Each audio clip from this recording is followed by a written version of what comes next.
Let's do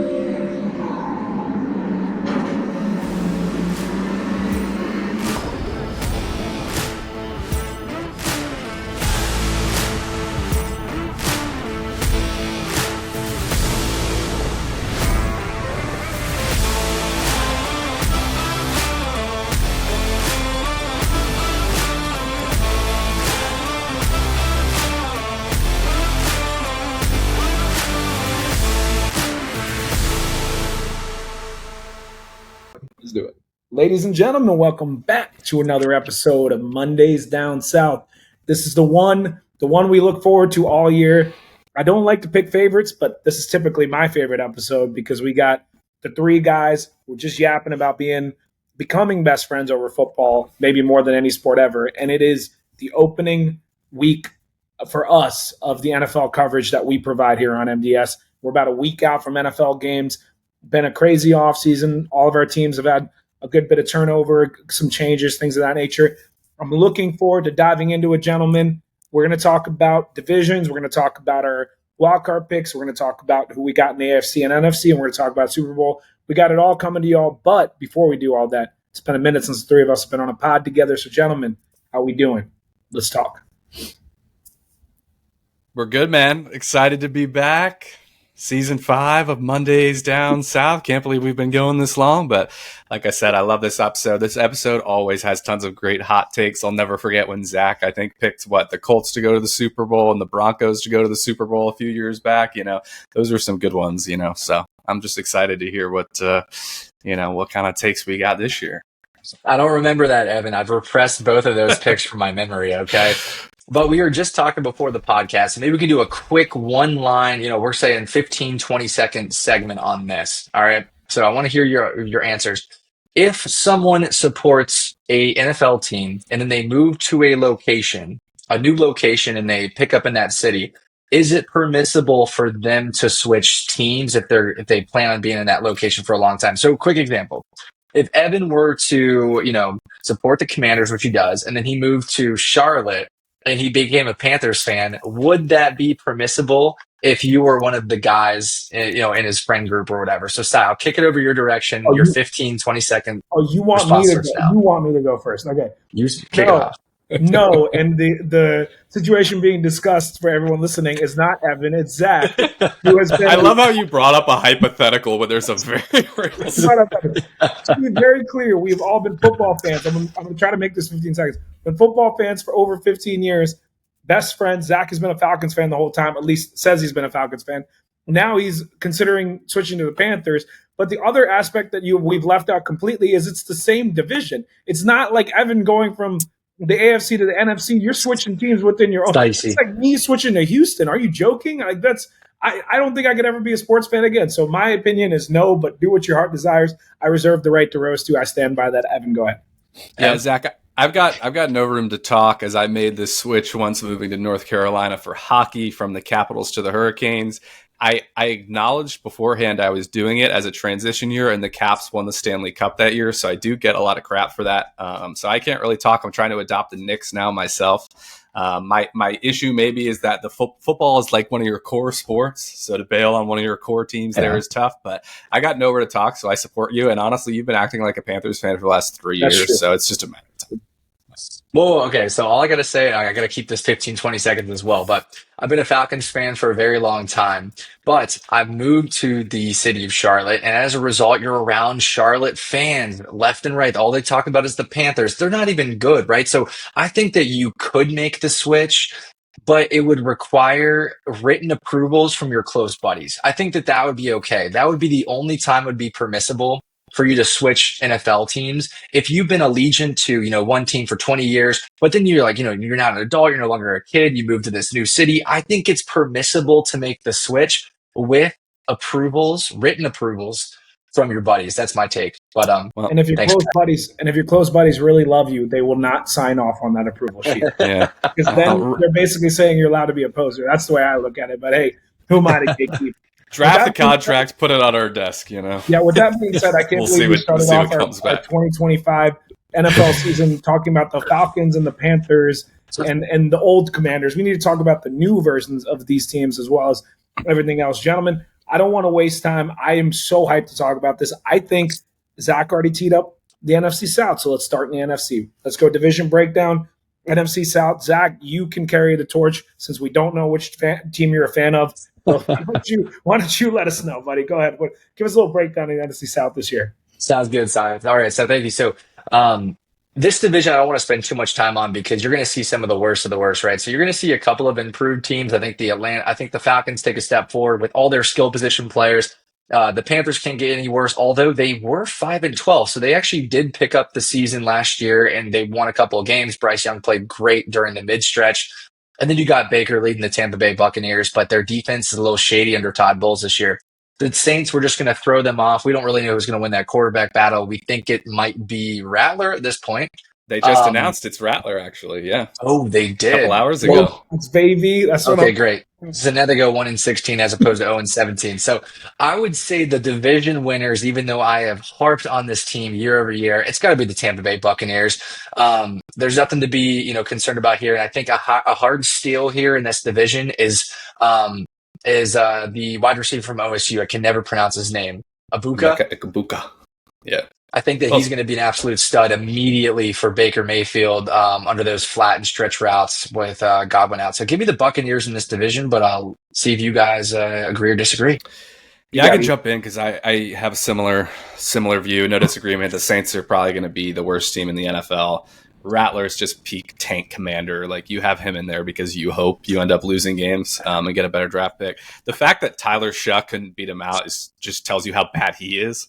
So this is just a nightmare scenario. But I do think the Panthers become interesting, Zach. We talked about it when you were last weekend, but you did also remind me that despite their improved play and Bryce Young looking great at the end of last year, they still weren't winning games. And I don't know if they got better, good, all that much better in the offseason to pass the other two teams. I do have the Bucs again. I think the offense is just crazy with Evans coming back. Godwin's going to miss some time, but he's going to be back in Emeka Egbuka. Unfortunately, Jalen McMillan's hurt now too, but you got K-Dot and Bucky Irving, and their offensive line is still pretty good. And the defense, it's not like Bengals, Jaguars level bad.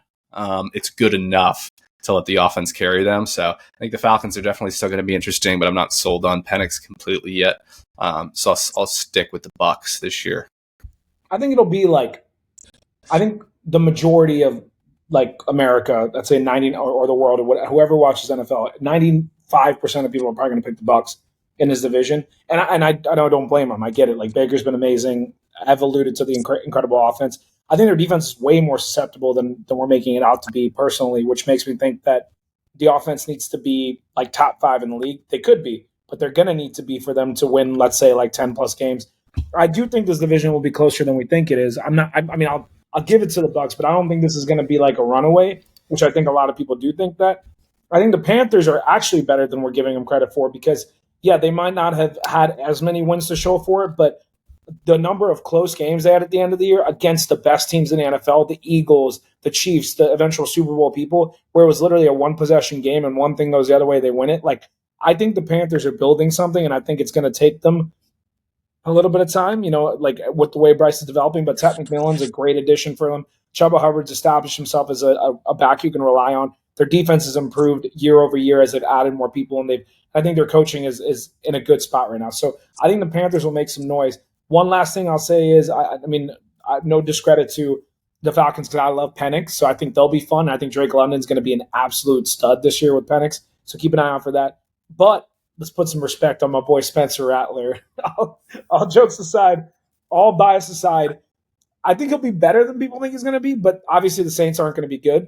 Here's all they're hoping for. They're hoping Arch Manning actually does go to the draft because then they're going to get the New Orleans boy back playing where his grandfather was years and years and years ago, and that would be a beautiful thing. So that's all they're hoping for. So we can move on.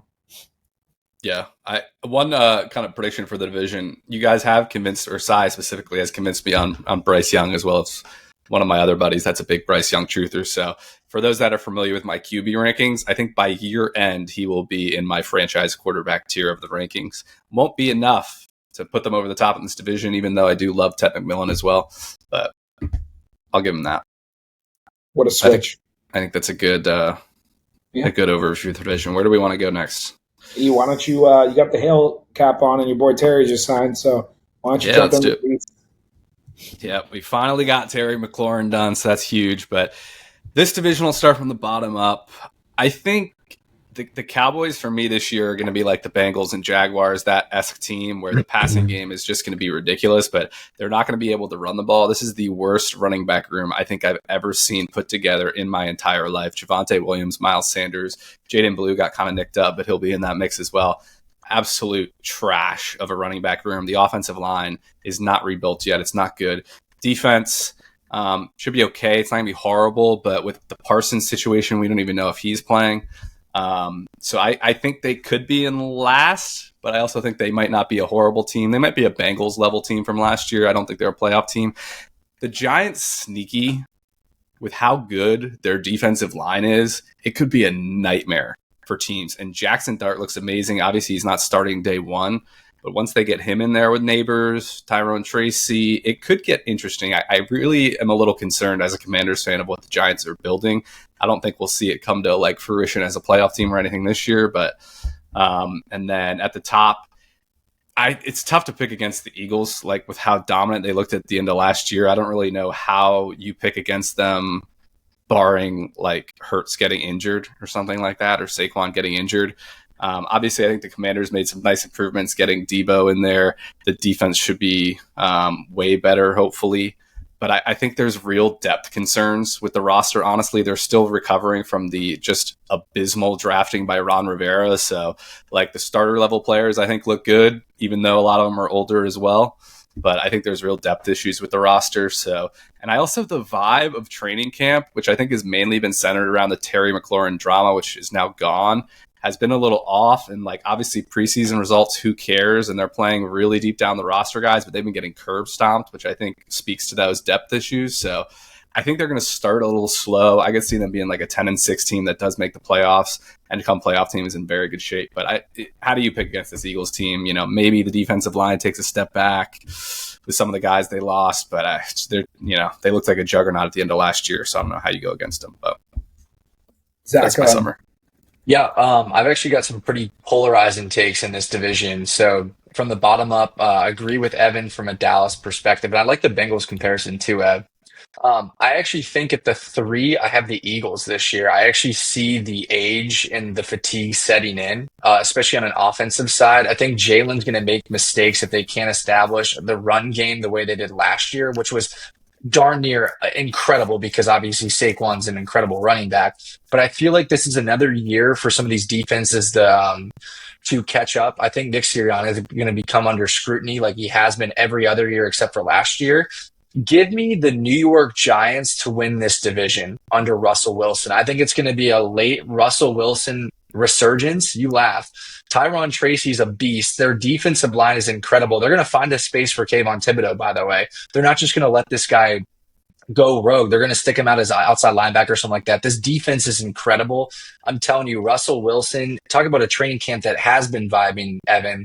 This entire quarterback room is united. This entire team is united, and Brian Daboll knows he's playing with his like his life depends on it.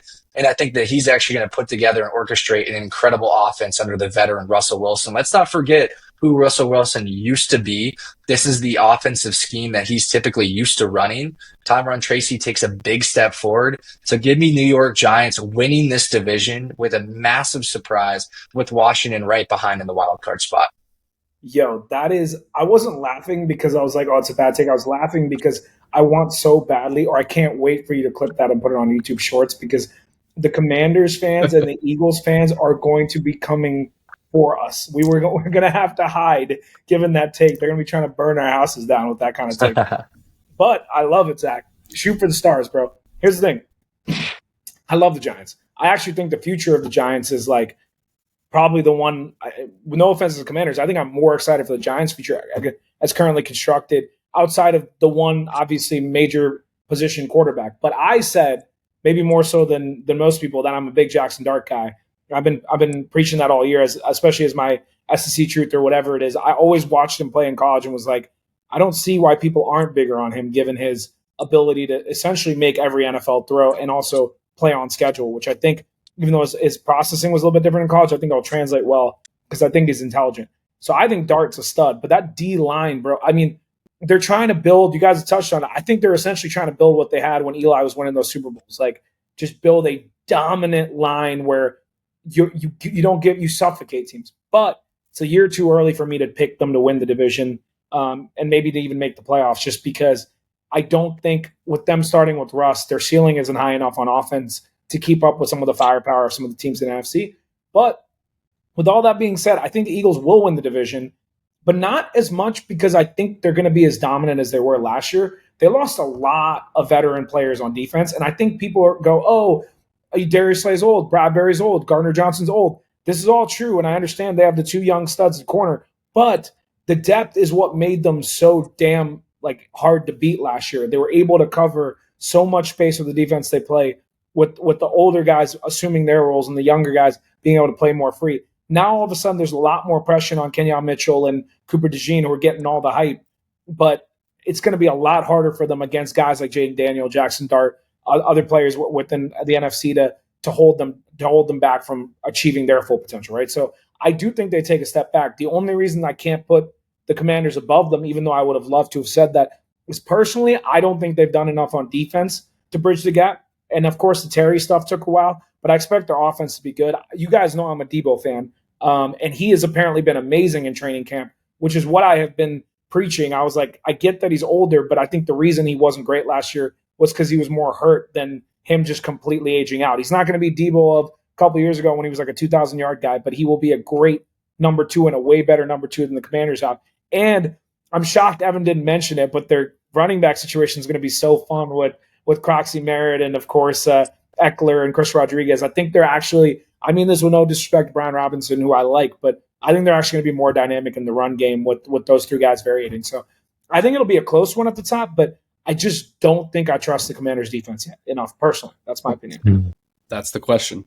I'm going to give Zach a stat to back up his take. Your best argument here, Zach, is do you know how many consecutive seasons the NFC East has had a new division winner? Oh, it's like never, right? When's the last time it happened? 19 straight years there's been a new division winner. That's crazy. And it's still going strong. So, wow. So that means it can't be the Eagles. But damn, that's crazy. Isn't that wild? So funny. It's so funny because we're talking about these three teams, and Av, you touched on it earlier. The Cowboys' offense, like passing specifically, I understand their run game isn't great. George Pickens and CeeDee Lamb, and Dak does this thing where every other year he like plays like a top 5 quarterback, at least statistically, and the next year struggles. Well, we're due for another top 5 statistic season. He could throw for like 5,000 yards and 40 touchdowns with those two guys. It's going to be insane. Zach loves his Pickens. You're gonna have fun watching that receiving team. I know. Yeah. I know, man. I've drafted Pickens in so many of my leagues. But Sal, we'll kick it over your way, man. Well, maybe you cover one of the NFC, either the West or the North. Take your pick. I'll take the North because that division is going to be absolute, I think, chaos. I don't even know, we thought last year it was difficult. I personally think it might be even more difficult this year with all the turnover we've seen. I mean, the Vikings will start with Sam Darnold is no longer there, but Evans' boy, J.J. McCarthy, is taking the helm at quarterback, and they're clearly very confident in him given that they didn't even hesitate to put him in coming off his injury last year. I do think he'll fit in great. Kevin O'Connell is such a stud. Whatever he does, I trust. I know they haven't won a Super Bowl, but he manages to make greatness out of teams that maybe people initially don't project it, and he's done it year over year. I expect JJ to be good, but then in the meanwhile, we're looking at the Lions, who obviously had been the class of the NFC, along with the Eagles and a couple of other teams at the top, who were really banged up last year on defense, and maybe if they weren't, might have made more noise in the playoffs.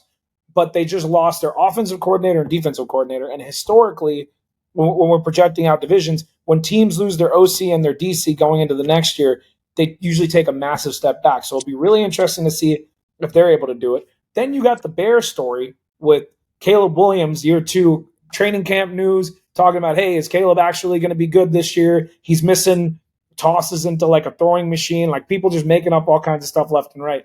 But then they added the guy from the Lions who knows the Lions and is, by a lot of people's account, the best offensive coordinator in football outside of people who already had coaches. And he's coming over. So you got that chaos.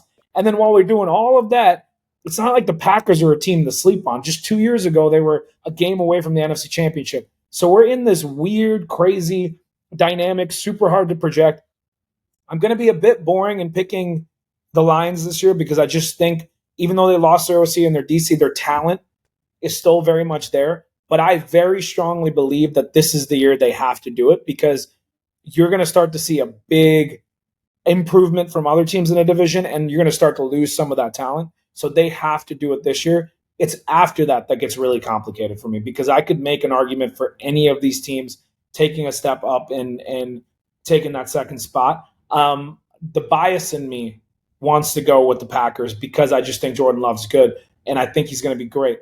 But it's hard. I'm going to pick the Vikings, man. I got to go on JJ McCarthy. Number 2, I'm doing it. They're going to be number 2 in the division for me because, no, not to win it. To be number 2 in the division, number 3, Packers, and number 4, the Bears.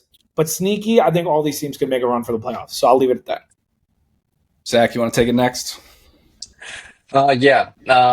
I'll just essentially comment on the fact that I think that there is ridiculous JJ McCarthy hype that is undeserved. Like, this is actually starting to tick me off. It's like everyone's giving this dude a pass despite the fact he hasn't thrown an NFL snap in a game yet. Oh, JJ McCarthy is going to be good. Oh, the Minnesota Vikings are going to be incredible. It's like, if this is a product of anybody, it's not JJ McCarthy. I've forgotten about JJ McCarthy. I've forgotten about the Minnesota or the Michigan days where yeah, they won the championship and he played good, but they had Blake Corn behind them who had run for over 100 and something yards to steamroll them way to their to their first Michigan championship under the Harbaugh era. But I'm just kind of sick of this like, oh yeah, the Vikings are going to be just as good as they were, if or better, because JJ McCarthy's better than Sam Darnold. I don't disagree, but I haven't seen that yet. All right, if any reason, it's going to be the coaching. It's going to be the Kevin McConnells. It's going to be they were able to maintain Brian Flores. I thought he was going to jump for a head coaching job this year, but he didn't. So the Vikings are still in a good spot. But until I see JJ McCarthy make a couple of throws here and there, we've got their number 2 wide receiver out for 3 weeks. The kid out of USC, his name's escaping me. For some reason, I always remember their college, but not. Yeah, thank you.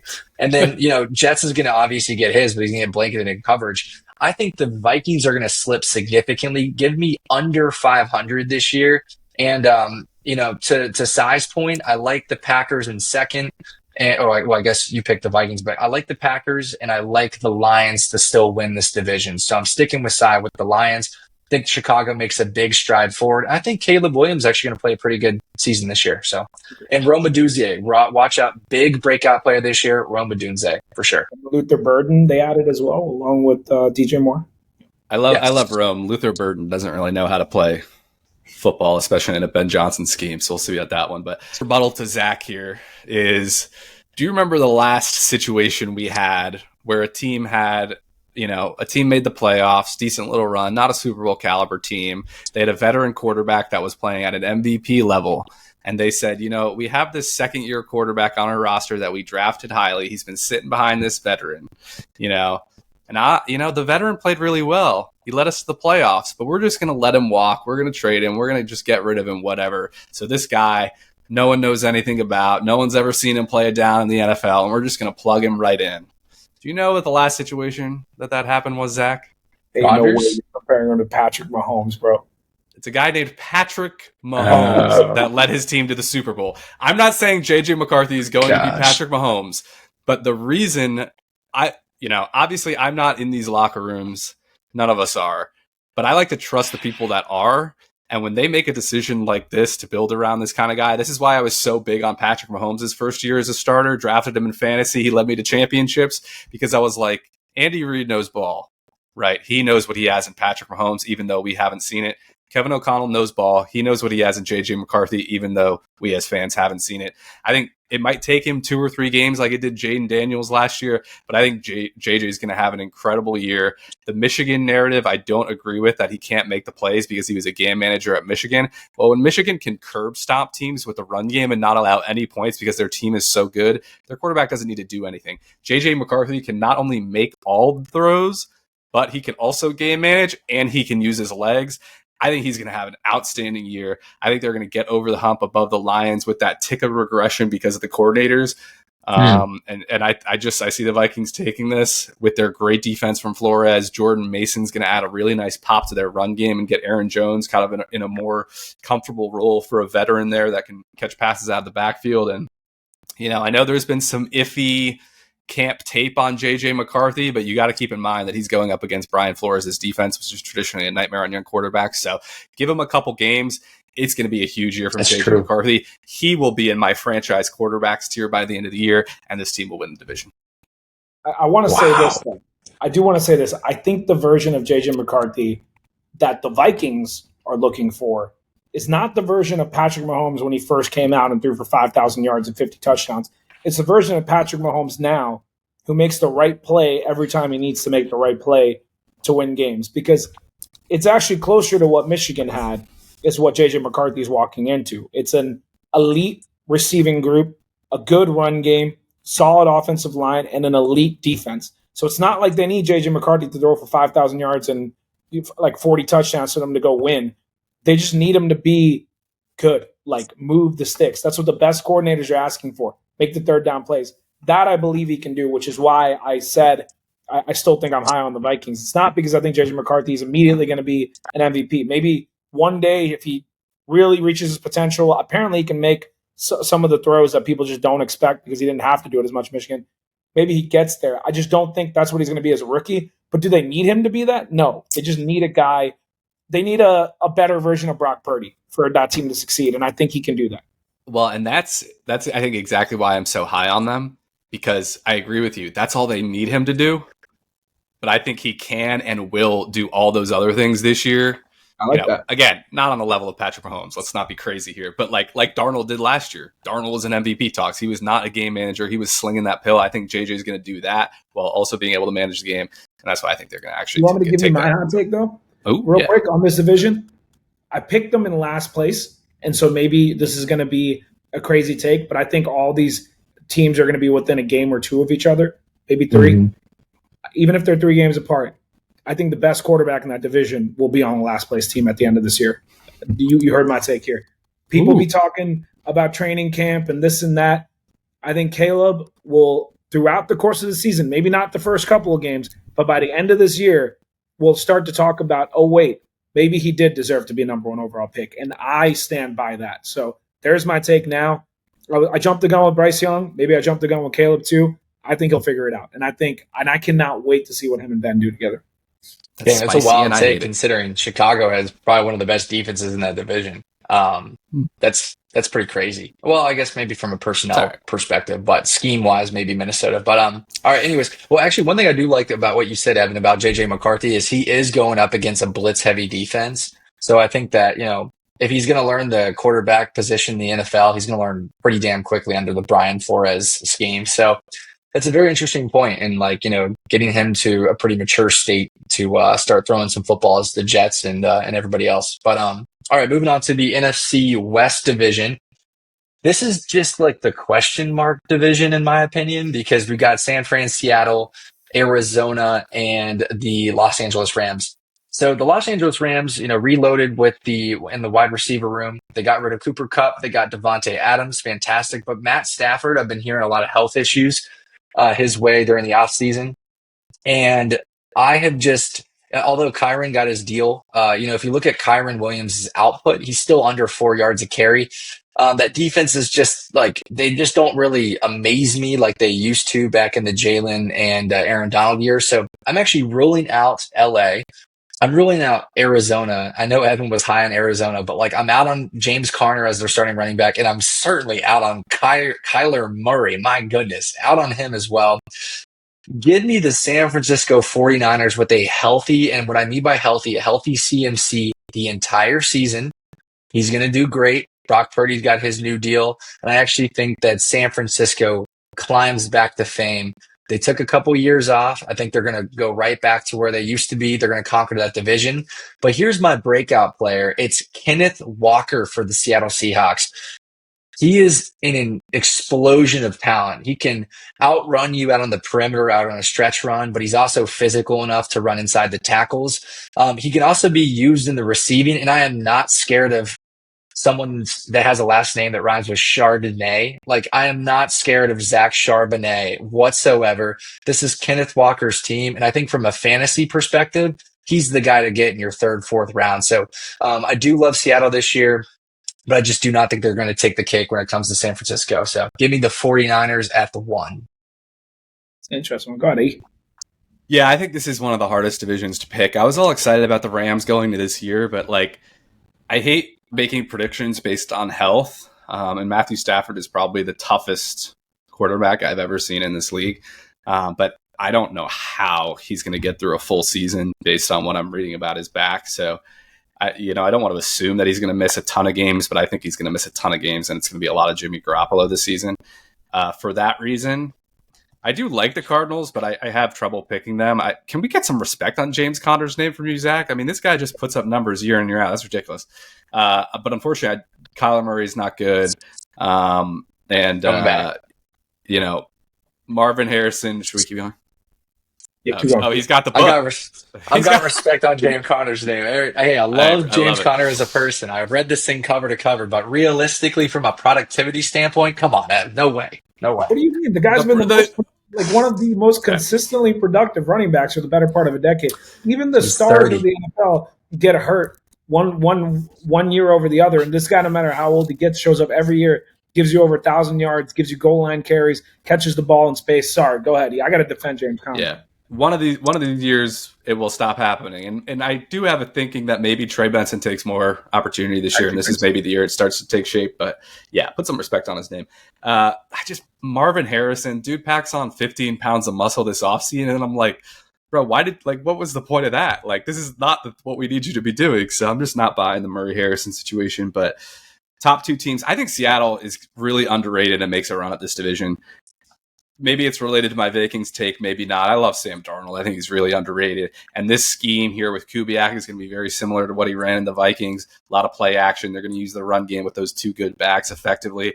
The weapons, Smith and Jigba, I think has a huge year. And Cooper Kupp, see what he has left in the tank. I like Elijah Arroyo at tight end rookie. So I think their offense isn't going to be that explosive, but I think it's going to be really consistent, move the sticks, and pretty good. And I think Mike McDonald's going to build a good defense there with Seattle, which is kind of what we were expecting to build out of the jump. So I think Seattle's going to be pretty good. But I've recently switched to say that the 49ers will win this division. They have a cakewalk schedule. And I dove into the Brock Purdy contract. Obviously, he got the huge extension. And I don't think they have a chance in winning when they're paying a game manager like Brock Purdy over $50 million a year. But the extension doesn't hit until next year. And even when it hits the first 2 years, they backloaded the crap out of it. So it's like $20 million a year for 2 years. So the 49ers basically said, we got these old guys on the roster, Trent Williams, CMC. We're going to give ourselves a 3-year window where our quarterback's still paid at a pretty fair rate. And we're going to go, we're going to go all in and try and get ourselves a Super Bowl. And that's what they're going to try to do. So I'll say they win the division. Ricky Pearsall, breakout season. He has some time before Ayuk comes back and Juwan Jennings is iffy. So I think he's going to have a huge year. And the defense should be good enough. So I flipped back my take, and I'll stick with the Niners. You know what? That's the last thing that was on my bingo card. You picking the Niners this year. I guess that really has you worried about Matt Stafford. I'm picking the dog that is Matthew Stafford. I don't care how hurt this guy is. This guy just figures out a way to play. And I think he's going to find a way to play more games than not. And I think that'll be enough to put the Rams over the top. I'll pick them to win the division. But even if they don't win the division, I think they'll make the playoffs, and I think if they get into the playoffs with Stafford at that point, somewhat healthy, they're going to be a team to be reckoned with the combination that they have over there with Puka Nacua, Devontae Adams. You might not give Kyron credit for his rushing yardage, but he always scores when they need him to score, and he gets the third down conversions. But their defense is young, it's good, it's hungry, and I'm going to take McVay over any of those coaches any day of the week, no matter how good Shanahan and the rest of those guys are. So I'm still taking the Rams. One thing I will say, though, is with regards to to Darnold versus Purdy, I am by no means the biggest Purdy fan, but I'm by no means the biggest Purdy hater. I think Evan falls closer to a Purdy hater sense, and I think there's other people in my life like Manhas and them who fall more in the Purdy lover sense. The one thing I will not understand, though, Evan, is mad props to Sam Darnold for what he did in the regular season last year for the Minnesota Vikings. But we're talking about being in good systems and succeeding, and you said he's going to go be good in Seattle. If we're going to give Purdy crap for getting a lot of money after a couple of good years and after making a Super Bowl, how are we not going to give how are we just going to assume Sam Darnold's going to go to a new system and all of a sudden be great again? He might with the offensive coordinator and everything else, but I think we got to be a little bit fair, and I understand Purdy's making with this extension more than Darnold will make, but Darnold just got paid close to $40 million? It's like 30, I think. His contract's very good.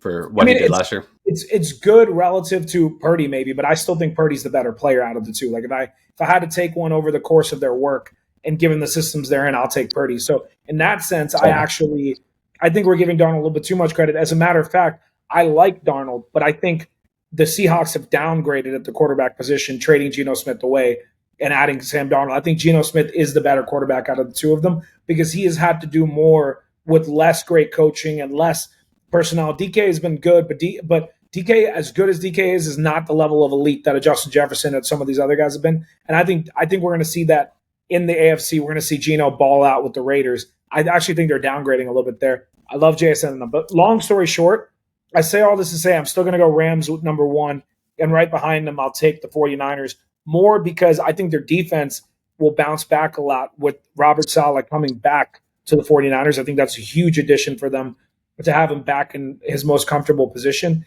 And I expect, you talked about Pearsall, but I also expect Juwan Jennings to get back at some point and Ayuk to get back halfway through the year. And all of a sudden, and if the number one thing is Christian McCaffrey needs to stay healthy, but that Brian Robinson trade will help them with that because they'll get carries from him and other guys. So I think San Francisco still has a very good team overall. So I think both of those teams will be competing for the playoffs. The other two could be fun, but I don't expect either of them to be making too much noise this year.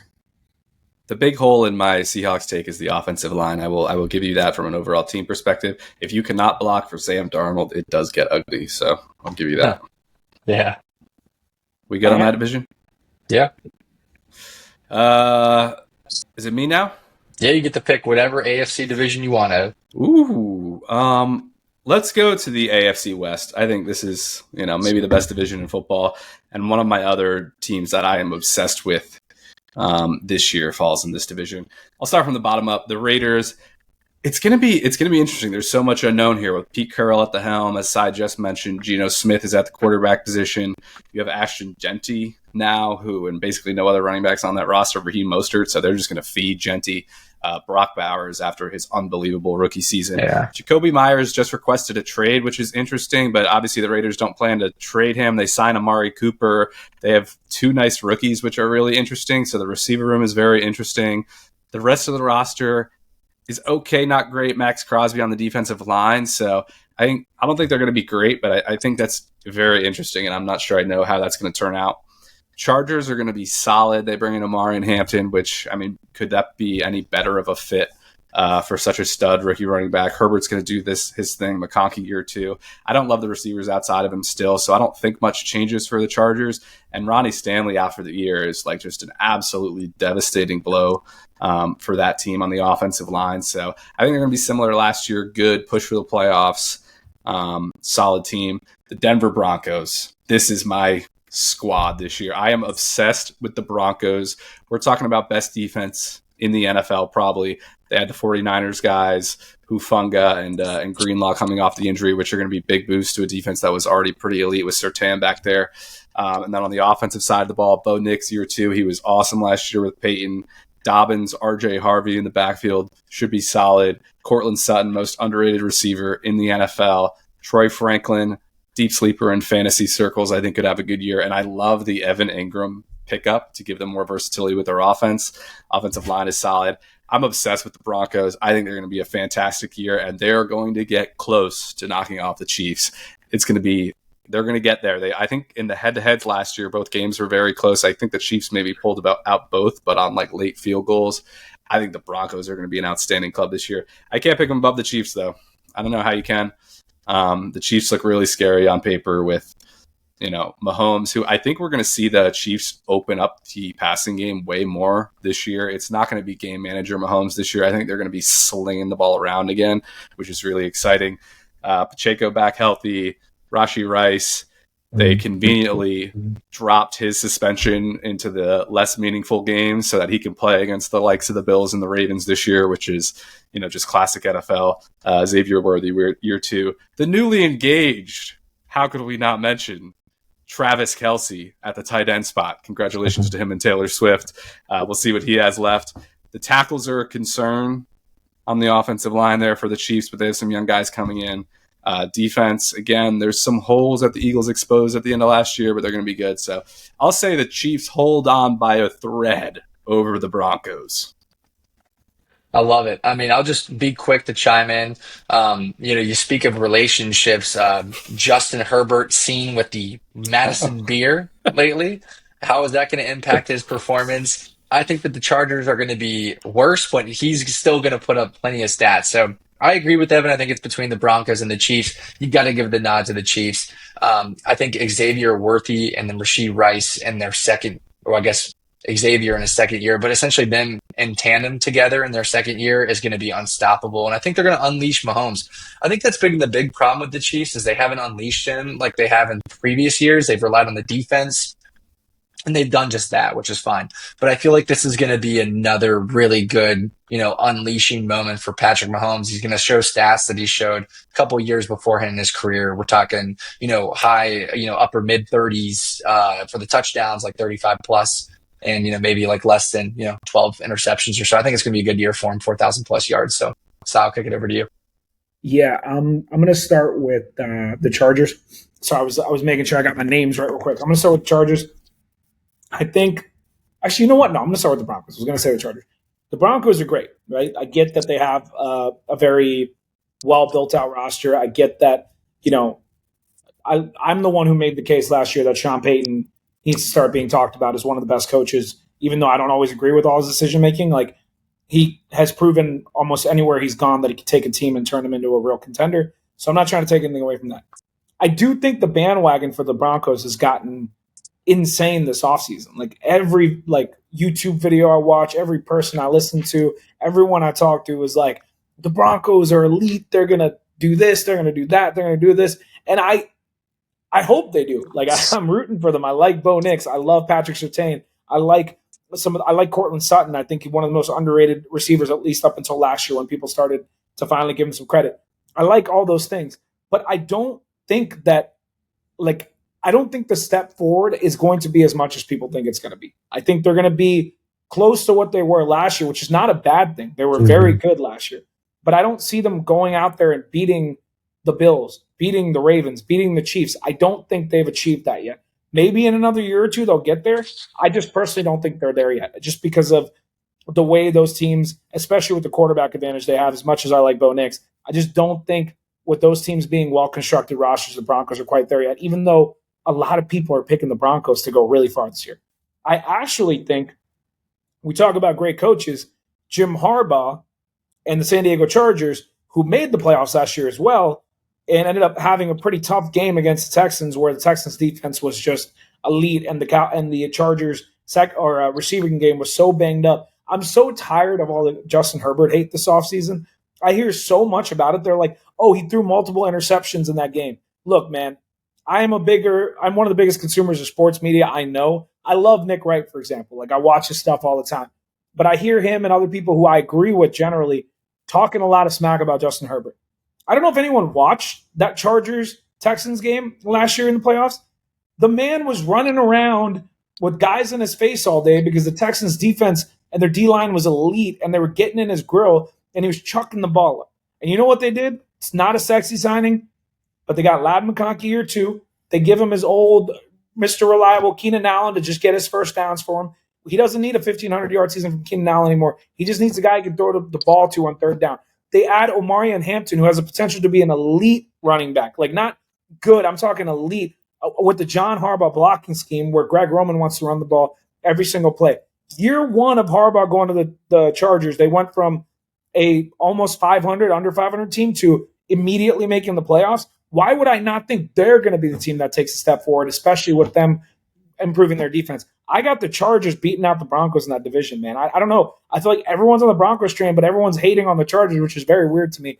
I think Justin Herbert still has the potential to continue to improve, even if he's not passing the ball as much. And I still think he's an elite quarterback who I would build my team around any day of the week. So I got the Chargers ahead of the Broncos. Of course, I'm picking the Chiefs to win it all. It's not even like in the division. That's not even a question, because for me, it's not even just that unleashing Patrick Mahomes. A big reason, Zach, that they haven't unleashed Patrick Mahomes is because they didn't have the weapons to unleash him. Last year, they started the year with Rashee Rice, Hollywood Brown, and they got one more guy I'm forgetting because it's been a whole year. And all three of them promptly got hurt to the point where they just had to rely on a rookie and Xavier Worthy and a Kelsey, who admittedly was not in the best shape he was in. and Pacheco gets hurt. Might I add, who had one of his best seasons. And what did they do? They went on to win pretty much every game they played except for one and made it to the Super Bowl again. Evan made a good point. Their receiving group is a lot healthier now. Xavier Worthy in the Super Bowl and playoffs had great games, so I think he's going to take a step forward. I think Kelsey was really frustrated with himself, so I think he's going to be better this year. But more importantly than all of those things, their offensive line, which Evan alluded to, is why I'm so blown away by how they're able to win. Their offensive line, specifically their tackle spot, was terrible last year. And they still made the Super Bowl and still went, 16-1? They just drafted Josh Simmons, who would have easily been a top 10 pick at the tackle position if it wasn't for medical reports. And they got him with the last pick of the first round. This is the Chiefs doing what they do. Great GM, great managing. Their offensive line, along with him and two other guys they signed, one of which was a former All-Pro for the Arizona Cardinals, have now joined the offensive line. I think their line is going to be significantly better. I think their defense will be as good as it's always been with of course, Spags calling the plays. I think the Chiefs are going to, people keep saying, it's going to be close. No, I think the Chiefs are definitively winning this division. And I have no reason to think that they're not going to win it convincingly after I think they just got better than they did last year. So that's my opinion. And sorry, Raiders, I didn't talk about you, but Ev did everything they needed to do. Yeah. Sweet. So what are we going to? Are we going to size division next? Do you want to take the AFC South? Up to y'all if you want me to start. All right. Let's do it. I'm going to rip the Band-Aid off. Unfortunately, I had a vision of how I wanted my team's quarterback battle to play out, which has been covered a lot recently because there's nothing else people have to talk about. It was like one of the few battles still left. And Daniel Jones won it out. And to be very clear, I'm always going to be a Colts fan, and I'm going to be rooting for Daniel Jones. I'm going to be rooting for my team to win. My issue is currently going into the season is that I just do not want another season of us going 9-8, right? Or 8-9 or whatever it is. Last year was 8-9. The year before was 9-8. The year before that was 9-8. Whatever. We've been doing the same thing every single year, and now we went with DJ. And here's the thing: I know you guys don't. I know most of the world doesn't. But I trust Shane Steichen and I trust Chris Ballard, at least in terms of drafting. The issue has always been the quarterback position, and Steichen ultimately has not been dealt the best hand coming in. Almost made the playoffs with Gardner Minshew 2 years ago after Richardson got hurt. Last year, even with all the chaos at the quarterback position, somehow we won 8 games and won 8-9, and everyone acted like we had a 3-win season. And the part that gets me is we're going into this year, and the whole conversation has been surrounded around the QB position, which it should, right? Because that's your most important position, and you need at least a decent quarterback to win football games. But in the meanwhile, all we've done is still have one of the best offensive lines in football coming into this year. Jonathan Taylor's back. I don't agree with the takes that people are making that all of a sudden we're a top 5, top 10 offensive unit. I agree with you, Evan. That's a little bit of a stretch without us actually seeing it play out. But we got not only the guys that we had in prior years with Josh Downs, Michael Pittman, Alec Pierce, and now Adonai Mitchell, who's had an amazing camp. We drafted Tyler Warren. This is the first time we're going to have a true receiving tight end since, I don't know, Dallas Clark, or if you want to count the one Eric Ebron year where somehow Andrew Luck made him a 1,000-yard receiver, something like that. So all of a sudden we have one of the better receiving units we've had in years. So offensively, we have that foundation. And then the biggest issue the Colts have had for years now has been our secondary, mainly because of depth and mainly because of the amount of injuries we consistently sustain. Unfortunately, some of those depth guys have gotten hurt during preseason. I hope they come back. But it's like with the quarterback battle, nobody wants to talk about the fact we went and signed Tre'Davious Ward, who is maybe one of the most underrated, if not the most underrated cornerback. He's just been a shutdown guy for the 49ers his entire career. He's still young, and now he's all of a sudden our number one cornerback. And then all of a sudden we signed Bynum, who was one of the best safeties in football, from the Brian Flores Minnesota Vikings defense. And you want to know the main reason the Cincinnati Bengals, I think, have had bad decision-making? It's not just their contracts. For whatever reason, they moved on from Lou Anarumo, who has been nothing but making a team that didn't have great elite talent, great on defense for years, up until they weren't able to pay the guys anymore, lost all of them, and basically had Trey Hendrickson and a bunch of guys who, no offense, shouldn't have been NFL starters, and now he's our defensive coordinator. And I am so hype about everything else. And I say all this to say, This is the best supporting cast we've had in years. I know I say it every year, but I genuinely believe this is the best supporting cast we've had in years with our D-line all the way around. And my biggest concern is I have no idea what to think of Daniel Jones, guys. I have no idea what to think of him. I don't know if I think he's going to be good. I don't know if I can trust him. I don't know if I'm just secretly rooting for Richardson to take over, because my philosophy was either go with the guy with upside and hope he turns into something special and try to win it all, or you go with the guy with upside, he doesn't pan out, and we actually get a good pick with a great team to draft another quarterback for. And instead we went with Daniel Jones. So I am hurting on the inside. It's a spiel I've been wanting to make for a while. I don't know what's going to happen. I hope DJ proves me and the world wrong. I hope they know what they're doing. I'm just frustrated because it's the best supporting cast we've had in years, and I just want to see it succeed after so long of just being in that purgatory. So I say all that to say the division, AFC South, I think is going to be the worst division in football, hands down, no questions asked. I think the Texans aren't going to be that great, even though 2 years ago people act like CJ Stroud was going to be the next MVP. I don't see that. I think the Jaguars, Evan loves them with Liam Cohen and everything, but until I see Trevor Lawrence do something magical, after he got compared to Andrew Luck and Peyton Manning and all those guys, and was promptly could, become extremely overrated in my opinion. And then I don't think Cam Ward is all of a sudden going to come in year one and have the Titans win. So this is going to be a crapshoot. I'm just going to be biased and just hope that we figure out a way with all the other upgrades we've made to scratch it out. So I'll be biased and say, oh, maybe we win with a 9-8 record. But I truly think whichever team wins this division, at best, will win 10 games. And I think we're just going to hope we can make some noise in the wild card, because I don't think any of us are beating the elites of the AFC. Sorry for my spiel, but I need to talk about my Colts. That's my opinion. No, I think that's spot on. I think to touch on the QB thing, this screams to me that's Shane Steichen just needs to kind of give that proof of concept of what he's building, and he needs to put up a decent record like he did with Gardner Minshew. Because he probably should, to your point, but I don't think he thinks or has the leash to go through another QB rebuild. So he needs to win some games. But I agree with you. I think there's a very solid argument for the Colts to win this division. I think they have the most solid roster overall. You're right. I do love the Jaguars' new brass. I love Liam Cohen. I love their GM, that super nerd that's very, non-incriminating looking. They get Travis Hunter in there. Another prediction I have is Trevor Lawrence will be in my franchise quarterback tier by the end of the year. So that's a good one you guys might like. But I also have a fundamental rule of not picking teams to win divisions or go to the playoffs when they can't block on the offensive line and they can't play defense. It's like the Bengals and the Cowboys. How can you pick a team with those two things to make the playoffs? So I've switched. I'll take the Texans by default because they have such a good defense, great quarterback, great receivers. But I think there's an argument for the Colts. I still think Jaguars could win it, but I just have a hard time picking them with those two things I mentioned.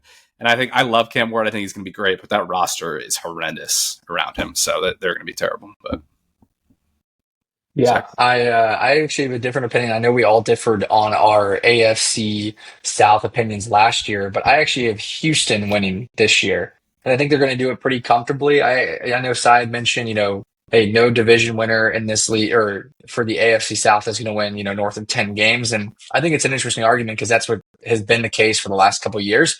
But I actually think Houston's going to beat the brakes off of some people, and they're going to do it slowly and methodically. Evan had mentioned earlier that he thinks that Denver has the best defense. I actually think Houston has the best defense, and they have a head coach who is defensive minded and who has done a really good job, assembling this roster and motivating this group of young soldiers. Really, right? They got Alice Shear at the middle linebackers, one of the most feared linebackers in the entire league, in my opinion. They got Stingley coming back.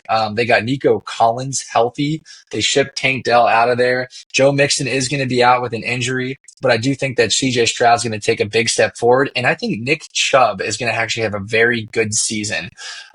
He's going to be able to, stably get those 4-yard gains. He can run inside the tackle, set up that play action. He's a well-respected running back. I actually think Houston is going to beat teams like, 27-9 or 27 to 14. Like I think they're going to actually slowly and methodically beat their opponents. Give me Houston to win this division. I can't jump on the Trevor Lawrence train, Evan. Um, Admittedly, I do think it's a very interesting one with the Liam Cohen and the Trevor Lawrence tandem, but I just think that that's overrated. I think Liam Cohen is overrated. And I also don't think that the Jaguars know who their running back's going to be. There's, trade rumors that Tank's going to get traded to Dallas. Baishal Tootin from Virginia Tech might overtake the starting job with Travis Etienne. I think there's a lot of problems right now in Jacksonville. So give me the 1 Houston and give me the 2 Indianapolis. You convinced me, Si, on that roster. So that's kind of my ideas behind the AFC South. Zach, I totally understand where you're coming from Houston's perspective, because I don't disagree with you that they have the best quarterback in the division and that they have the best defense in the division. But Evan said this earlier. Are you planning on playing left tackle for them, or me and Evan playing guard and center? Because their offensive line was arguably the worst in the NFL last year, and they traded away Laramie Tunsil to the Commanders promptly after that. Like, I don't know what they're doing. And then they signed Christian Kirk, who maybe could be a good secondary receiver, but Nico Collins, if he doesn't have like a 15 to 1,800 yard season, they're going to have no run game with no offensive line, and CJ Stroud's going to have a guy in his face basically every other play. Like that's the situation they were in last year, and instead of addressing the offensive line, they drafted a bunch of receivers and signed another receiver. I don't understand what their general management doing. You can't win. You can't score 27 points if you can't run the ball or you can't throw the ball. That's the issue. Their offensive line is arguably the worst in the NFL. So even if their defense is number 1, I don't know how they're going to move their offense. Like, I'm saying this is someone who should be rooting against the Texans. I'm actually frustrated for Texans fans because you have a great young quarterback who has the potential to become elite. He hasn't gotten there. He had a great rookie year. I think he actually took a step back year 2. And you want to know the last time that happened?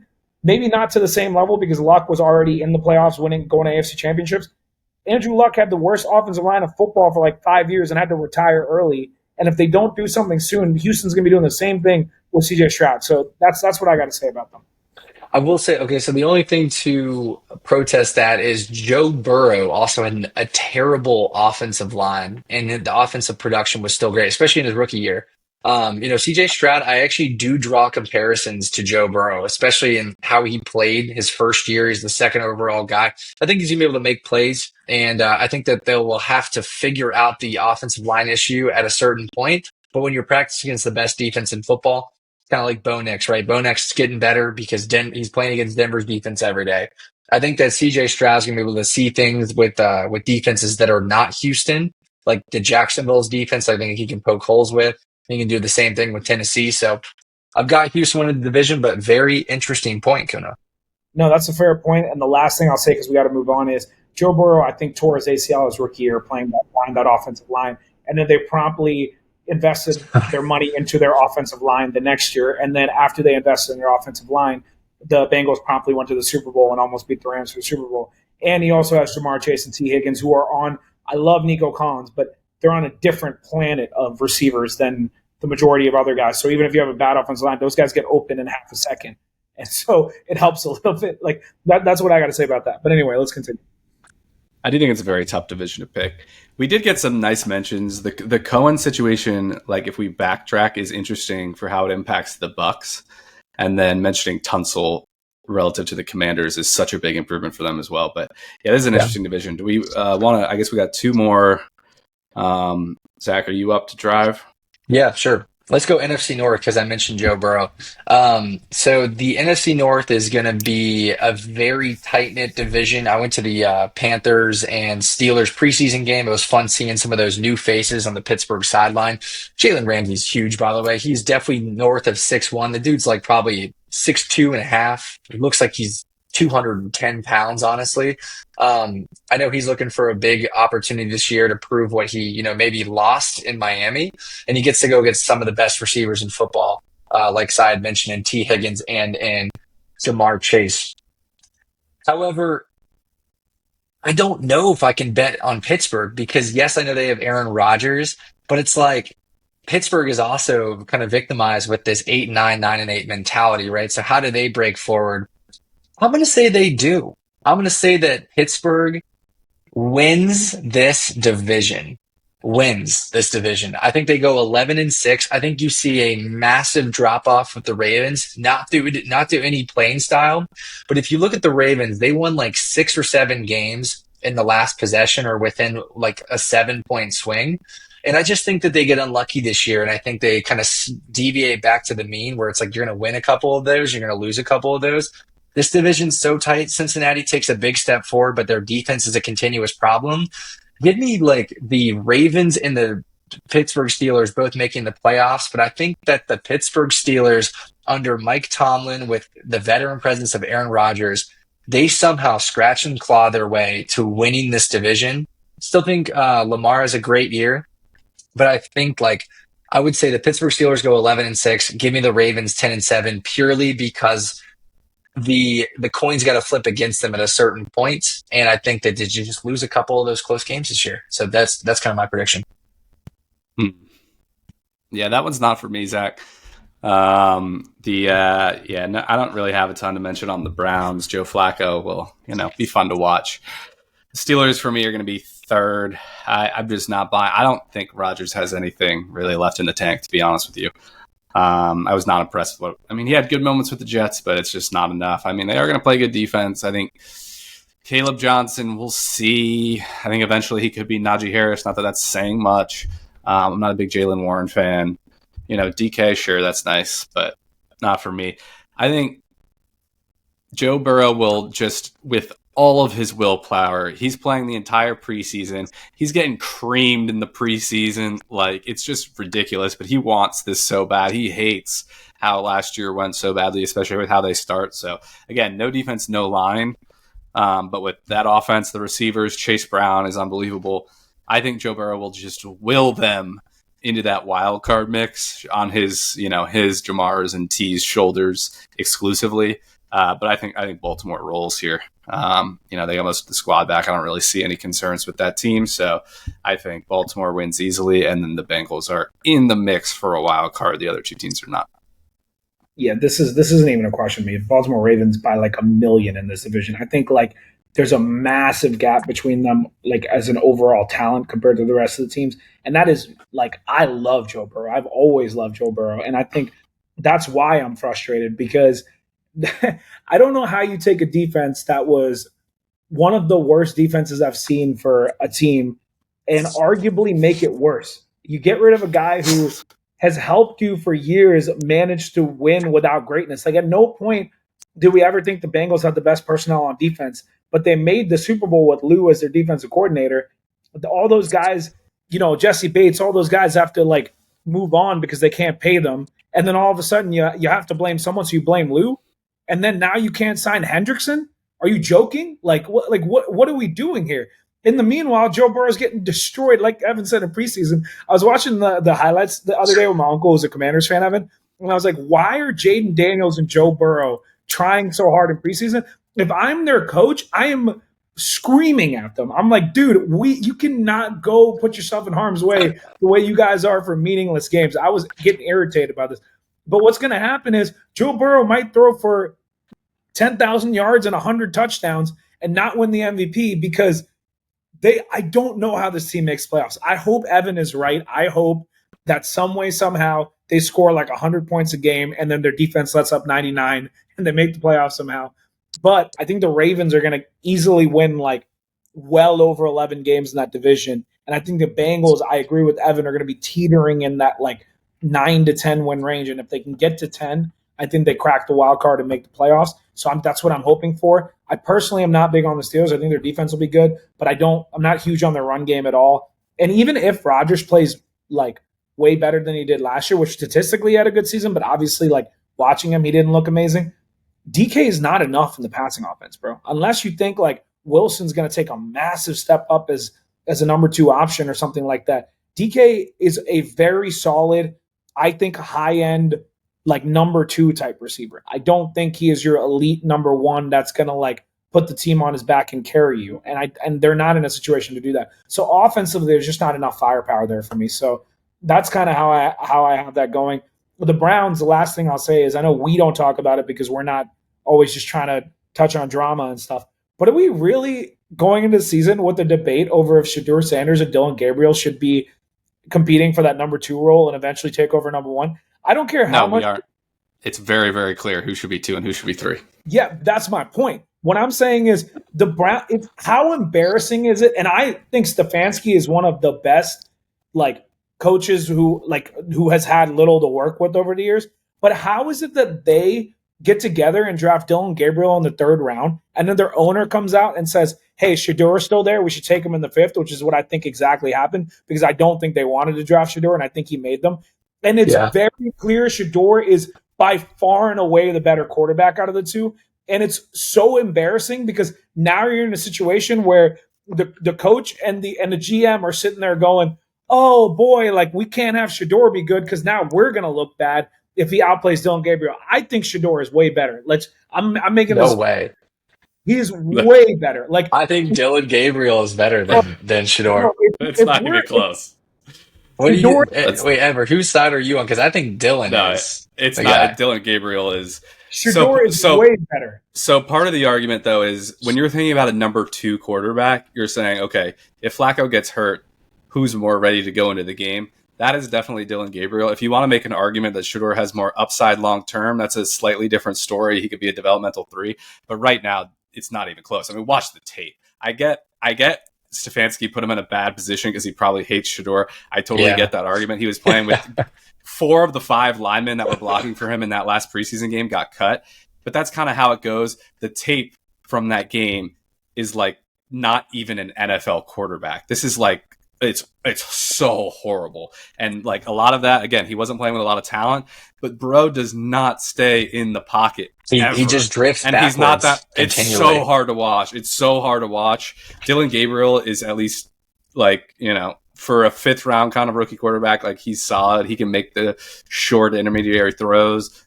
He's okay. Maybe Shedeur has more upside. That's fine. It's not even close right now. I completely disagree with you, guys, and here's why. I understand that preseason game didn't paint the best picture of Shedeur, but you just alluded to the fact that they cut 4 of the guys that are blocking for him, and we're complaining about him drifting backwards.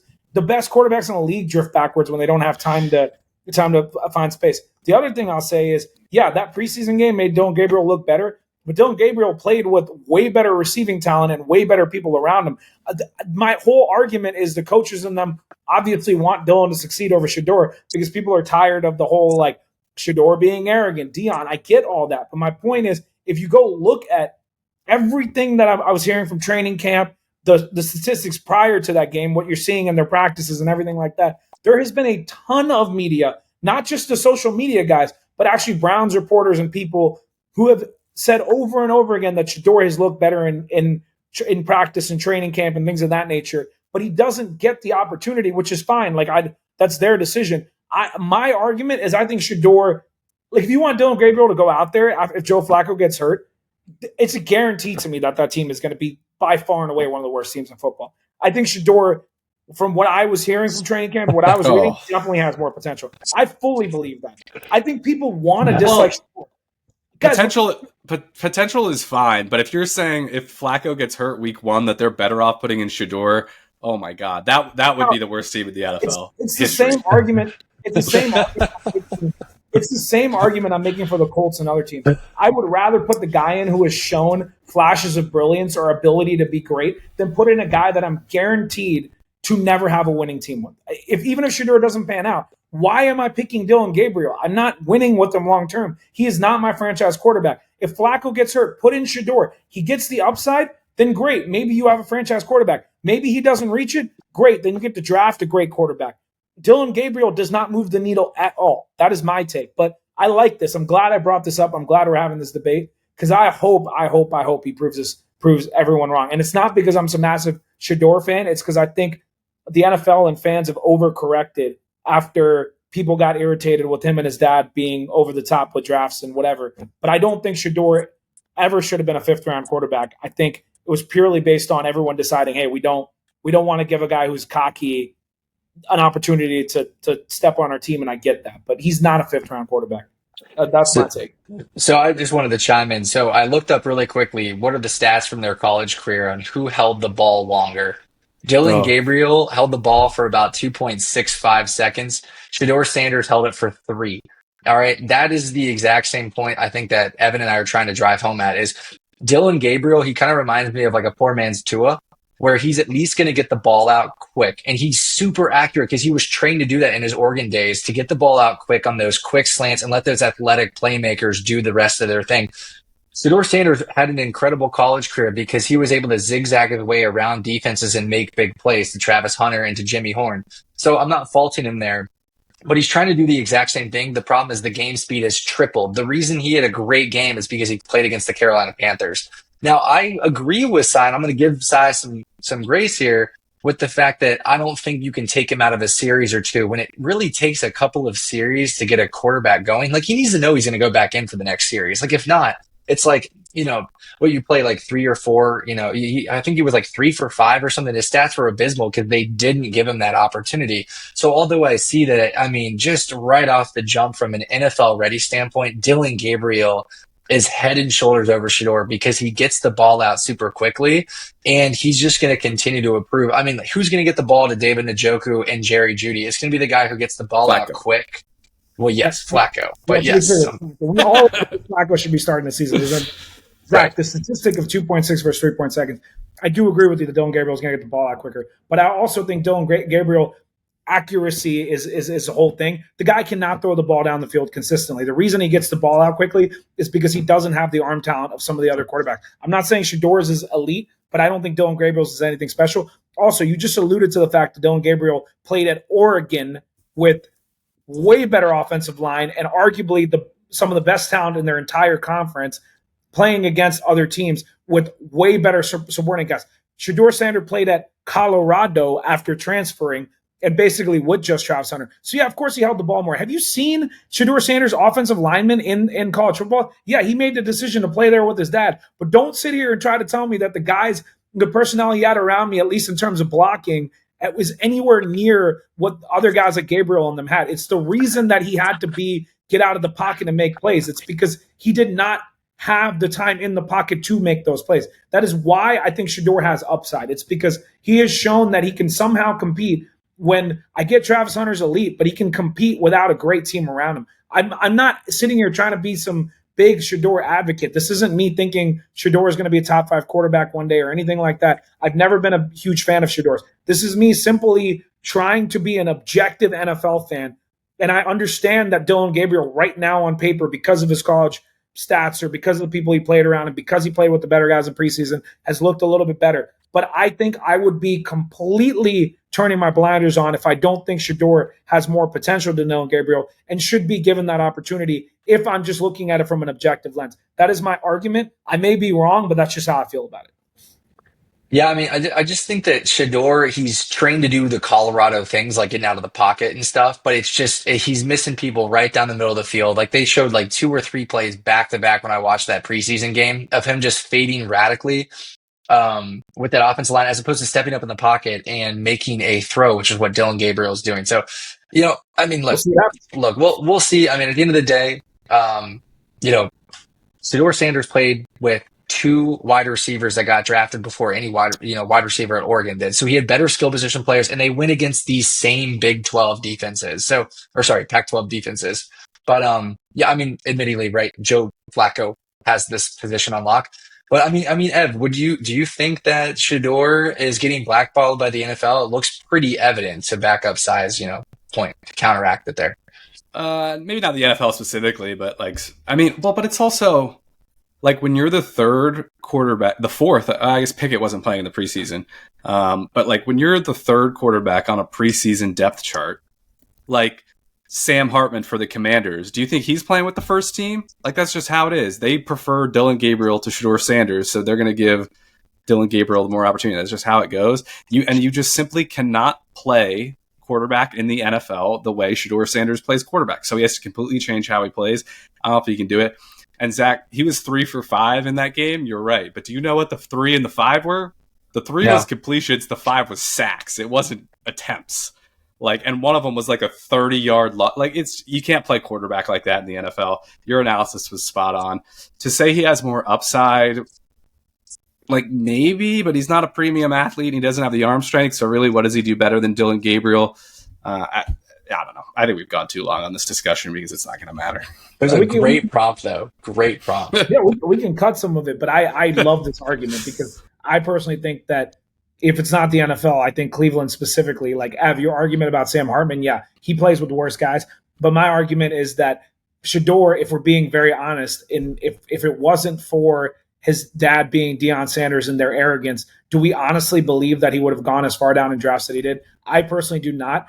And so the competition between him and Dylan Gabriel in camp and Dylan getting to play with the better guys has less to do with me thinking Shador doesn't have upside or teams thinking he might have more upside. It has more to do with people making a stand. And I'm not saying this is a wrong thing, but making a stand on and saying like, hey, we don't think you're elite enough to be as arrogant as you are. But I definitely think that he is way better than people are giving him credit for being. And playing off balance is part of the reason I'm not comparing him to Caleb Williams. Caleb's on a different level, but guys like Caleb Williams get drafted number 1 overall for their ability to do that. And so if we're going to talk about potential, playing out of the pocket is something that is a skill as well. But I agree you need to pass in. Anyway, it's enough of that topic. I look forward to hopefully being proven right, but I hope he gets the opportunity somewhere to do that because I'm worried that he never will. But we'll keep going. Somewhere in a room is Cy, Mel Kiper, and Skip Bayless. Just they're going to be waiting out Shador's career for the next 15 years. In the same room as Mel Kiper. That's who you sound like. No, listen, man. Me defending a guy going in the 5th round, or me saying he's going to be the best quarterback in the NFL are two very different things. Those two thought he should have gone like first in the draft. I am not saying that. I'm saying going in the 5th round, he should just be an opportunity to compete for the number 2 job. I think he was doomed to fail from the get-go because his owner wanted him, not the coach and the GM. But anyway, continue. We got to finish up the last division. That's probably all we got time for, too. We'll probably have the jet for the draft here. Yeah, so we'll do AFC East quick. I think it's not interesting at all. I do have a prediction on the Dolphins. Dolphins are going to be one of the worst teams in the NFL. Mike McDaniel will get fired. I think that organization is an absolute dumpster fire. Mike McDonald does not know how to run a football team. I'm just going to leave it there. Their roster is horrendous. This defense is terrible. They can't block. Again, another team that's built around a quarterback that's always hurt and a really old wide receiver that's disgruntled and a one that's always injured, although I do think Waddle has a good year. Patriots will improve because of Vrabel. Roster's just not good enough for me. Henderson's going to be great. I like Drake May. Roster's not good enough. I think the Jets could be second. I think their roster is okay. I'm a big Justin Fields guy. I think they could be okay, but the Bills are going to just curb stomp the ever-living snot out of each of these teams. Yeah. This feels like, sorry, go ahead. No, you good, Seth. You got it. I was going to say, this feels like the Tom Brady division now for Josh Allen, where it's just like you don't even have to have the greatest supporting cast. You're just so much better than the people around you as a quarterback that you're going to dominate. And I think that's what's going to happen with the Bills. But I do want to say my concern at that number 2 and 3 spot is that I like Justin Fields. I think he is a good runner. I feel like he is a great guy, a good locker room guy. He's always like embraced the role that he's been given, whether it's starter or backup, and I appreciate that.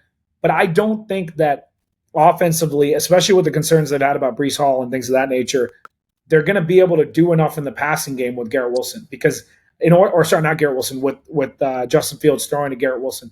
Because without an elite running game, I don't think Justin Fields is going to be able to do enough to have that high end. And I get they have Allen and those guys, but I need to see them do something before I pick them. I actually think I like the big step from Drake May. I think their roster might not be the greatest, but even veterans like Diggs, I like Kyle Williams a lot as that young guy. They got a couple of guys there on offense, and Vrabel is just a great leader of men. He's not the greatest X's and O's guys, but in Tennessee, he just managed to take teams, build a great defense, and win with guys like Ryan Tannehill. I think Drake May takes a big step forward this year, and I'm actually going to take them number 2, even though it's hard to pick against that Jets defense. The Jets are 3, and then after that, whatever. I mean, no disrespect. I don't think the Dolphins are going to be the worst team in the NFL, as Evan's alluding to. I don't think they're going to be that. Okay, but I don't think they're going to have a top 5 pick next year. I'll put it that way. I'll say they have a top 5 pick. I don't think they will. I guess I agree and disagree with both of you guys. So I think that Miami will be one of the worst teams in the league. Actually, I'll put them at 2 right here, right now. But I do agree with Cy in the sense I think that New England's going to have a better year than the Jets. And it actually comes down to maybe the running back here. I think Trayvon Henderson is going to be incredible and show immediate impact in that locker room and essentially on the field, like come week 1. I think he's going to be an absolute beast. I love that pairing with Stevenson. And I also think that the term Braylon Allen doesn't really excite me. They've like been on the big hype train for this guy for a long time because he's like what kind of looks like Brandon Jacobs a little bit. I don't think he's gonna be able to squeeze through holes. And I just think that their other Bro. RB, right? He's just, I think they're just slow and a little bit older, 1 year older. What? Braylon Allen is a guy. No. This dude is an animal. He's got the physicality of close to Derrick Henry, but he also has the speed. He's got like 0% body fat. This is one of my favorite stories is that last year when he came into camp, they were like, you would be awesome if you lost like 15 pounds. And then they did like the physio on him and they were like, bro, he's got like 7% body fat. He can't lose any weight. Like this dude's going to be awesome. They're going to trade Breece Hall at the deadline and then have Allen and Isaiah Davis, who's a nice little third down backup back. They're going to be able to run the ball, but Braylon Allen is a guy, man. He's also the youngest running back in the league. Like they drafted him so young. He's still like 21. So, oh my gosh, I love Braylon I do Allen. like Allen. I'm going to give Evan that. I do like Allen, but I'm actually not completely out on Breece Hall either. And He's good, but I heard he had a great or at least from what I'm hearing, his motivation this offseason has been pretty high. So I'm not on him. The issue he just is, needs a new place because it's like they're going to try and go cheaper with him needing a contract. So it's less about him not being a good player and he just needs a new. I mean, the issue is it's going to be fun to see how these teams develop, but this is very clearly Josh Allen and the Bills division, and it's just going to be so boring to watch your division games when they play because I don't think any of these. It would not. It never happens, but it would not shock me if the Bills win every single game in the division, every single one. I like how you phrase it, Si. It's like Tom Brady's era in this division for Josh Allen. That's so true. That's exactly how it's going to play out this season. Yeah. All right, 3 wild cards each conference, gentlemen. Let's do it. Who's ready to go? Zach? Starting the NFC. Okay, I'm going to take in the NFC or the AFC? NFC. NFC? All right, give me Washington. Give me Philly. And give me Green Bay are my 3 wild cards. Okay. Go ahead, E.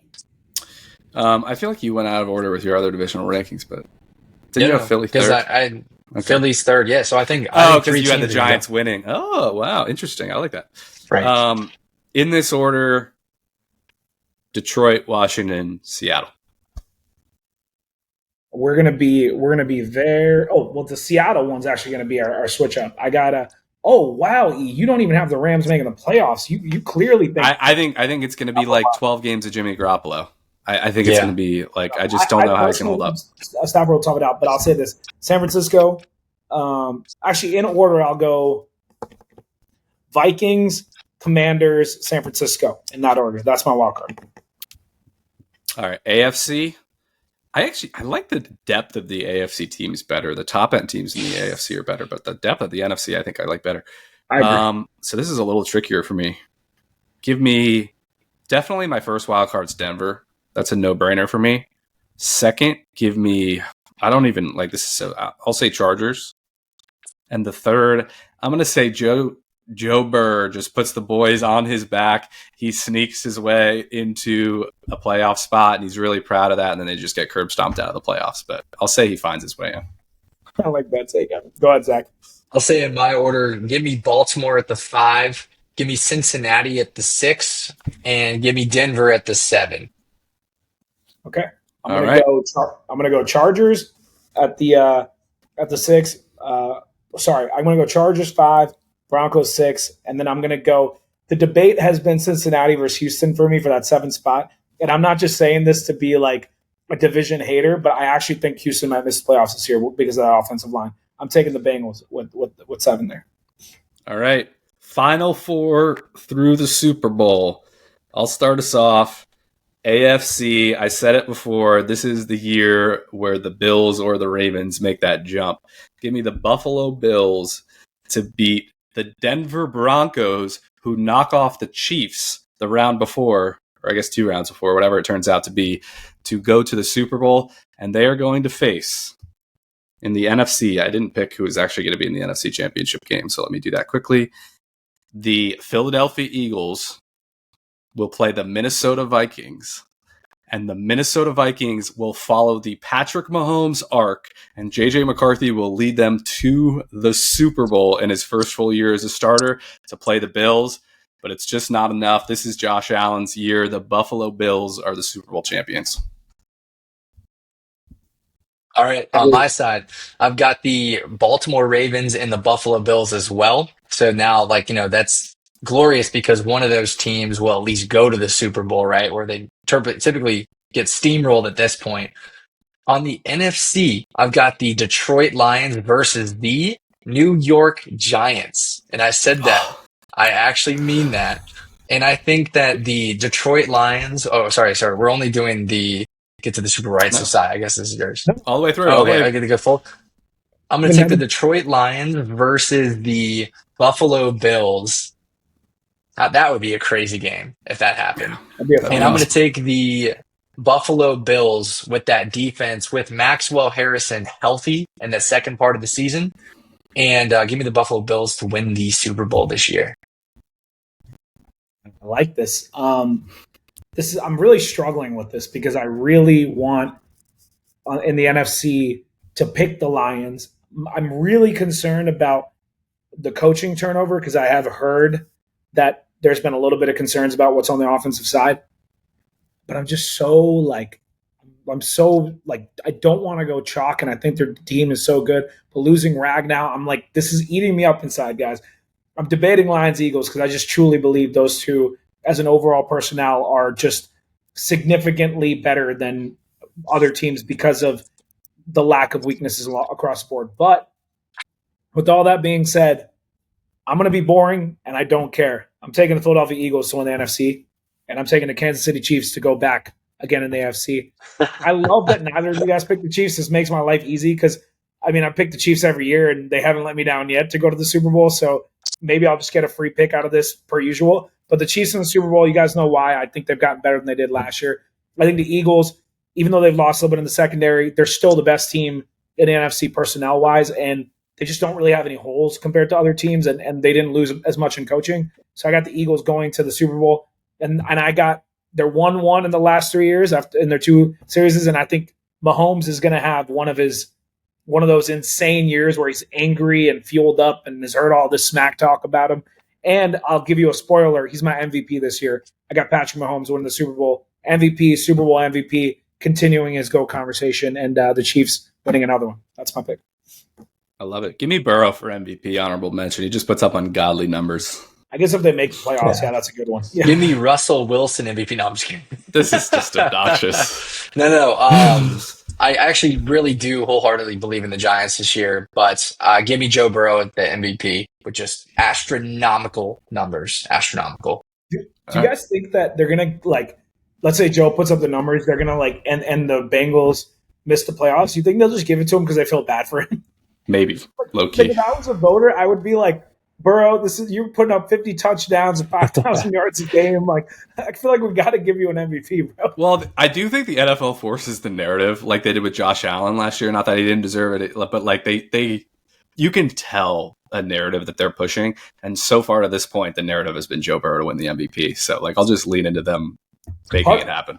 It's funny because I do think he'd be the leader for that, especially if they qualify for the playoffs. But why I think it'd be fun for them is they love the narrative of the GOAT battle. And if Mahomes does actually come out and decide, hey, I'm going to go for the big numbers, because a lot of people, if you've seen the posts, the rankings and the whatever, we might not care about this, but there's a lot of people saying oh, Josh Allen's the best quarterback now because he has the better statistics and this and that. And he's probably internally fuming a lot because he's like, bro, I just made the Super Bowl again. And people are not giving me that credit. I think he's going to be very motivated. And if anything the NFL likes, it's to be oh, look, the GOAT's angry and he put up, it's a narrative that's fun for them too. So we got two narrative guys going at it in the AFC. But I like that we all definitively think it's easily going to be four guys in the AFC competing for the MVP. Because let's be real here, nobody in the NFC is coming close to those four. Maybe Jaden Daniels.